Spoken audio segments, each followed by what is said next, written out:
Hey sleepers, welcome back to Cuddles R Us. So, update 1.1.20 for Dune is finally here. And trust me, this one is worth talking about. We've got quality of life improvements that make daily play smoother, new items to chase, gameplay balance changes, and a long list of fixes that you have been asking for.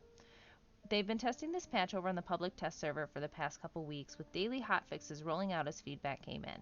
So what you're getting today is that polished version, and while it's not the last update, it's definitely one of the biggest so far.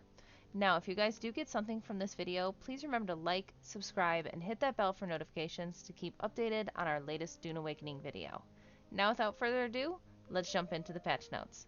So let's just get started with the stuff that's going to make your life on Arrakis way easier. Pillars can actually now be placed between walls, so finally allowing for more creative and functional base layouts. Also, a new sandbike variant has been added to the vehicle vendor along with the desert mechanic decoration set so that you can give your base that dusty garage vibe.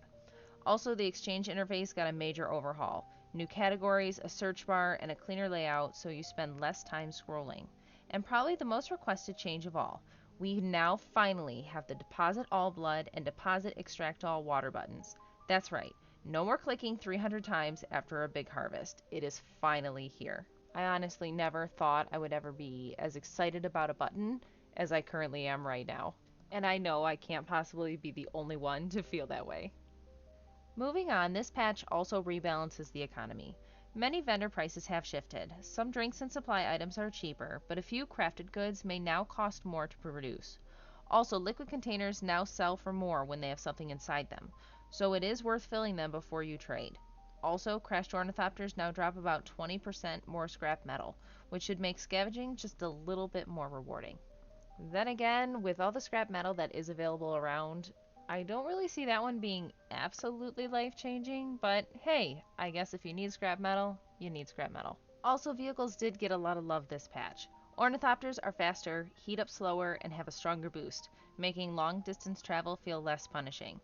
Sandbike and Scout ornithopter scanners last twice as long before they need replacing. I don't know about you guys, but it was infuriating. You seriously had to come back from a treasure hunt and just keep repairing that scanner over and over and over again. So for me, that'll be a big one. Also, collision handling has been tightened up, so you're less likely to get stuck in weird terrain spots. And here's a dangerous one. And be warned, if you collide with a sandworm above ground, it's now instant death. So maybe keep your eyes on the horizon. This is one that I am definitely nervous about, and I'm trying to keep my eyes on really closely in the next couple days of playing so that I can get used to that mechanic. Because I know if you're kind of a seasoned spice harvester like I am, you tend to hang out on the patch just a little bit longer while you're waiting for him to do his breach and his dive under, and you know you have that time. So definitely just make sure you keep an eye on that mechanic and get used to it before it claims you. Alright, so moving on to combat and gameplay improvements. So there's a new stagger dash tutorial to teach you how to break out of stun locks. Super helpful in PvP and against tougher NPCs. Also, melee feels smoother thanks to improved attack animations and new sword execution moves. Also, damage modifiers for headshots and body shots have been rebalanced to make firefights fairer. And stamina and regeneration bars now give more accurate feedback so that you can time your escapes that much better. So let's move on to the user interface polish. So the UI did get a big upgrade. Crafting menus now have search bars, which is going to make it that much faster to find exactly what you need.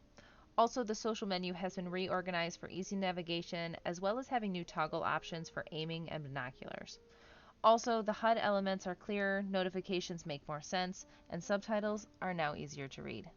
So our last little section here is basically the bug fixes and the optimization. Now, I'm not going through the entire list of bug fixes. Believe me, when I say there are thousands, and I mean thousands of bug fixes. You can go through and read through the patch notes if you want to know every single one, but I did kind of summarize that, and just basically overall, quests that are stuck are now going to be progressing properly, and animation stutters and jittery movements have been smoothed out.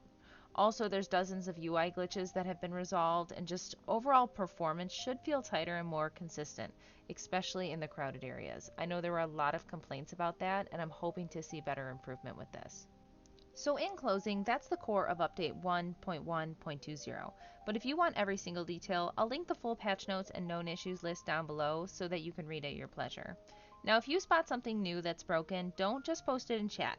Make sure you use that in-game report bug tool or request help to make sure that it does get logged directly.